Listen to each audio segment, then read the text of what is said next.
As hospital numbers begin to surge in Arkansas, lawmakers are reacting. KARK4's Jay Bird joining us from outside Arkansas Children's Hospital tonight. And Jay, we mentioned earlier more than 1,000 COVID patients in the hospital tonight. What's being done to help staff handle the surge?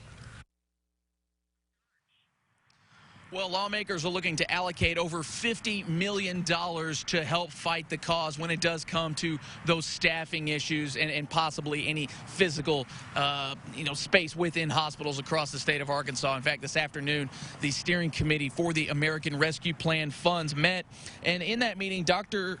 Jose Romero, the Secretary of Health, told the committee to expect a bigger surge of hospital cases here in Arkansas.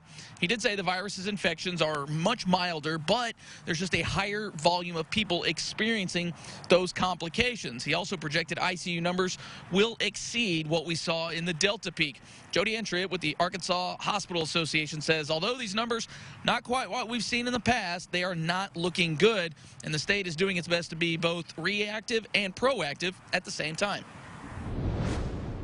We know we have to be prepared for more patients coming into our hospitals. So I'm really appreciative of the health department and especially the governor and the legislature being proactive and really thinking through, okay, we're watching the trend lines and they're kind of scary looking. So what do we need to do to be prepared?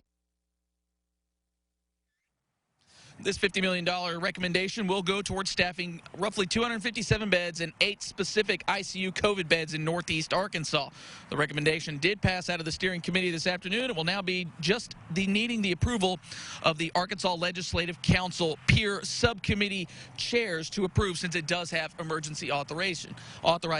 And Laura, just to give you an idea of what the situation is in Arkansas and what it could potentially be in the next week or so, on December 27th, there were only 495 hospitalizations. As of 3:45 this afternoon, 1,088. So a 220% increase in those numbers in just a 2-week time span. We'll definitely keep an eye on these and if there will be more funds allocated to help these hospitals out. But for now, live outside Arkansas Children's Hospital, Jay Burke, KARK 4 News.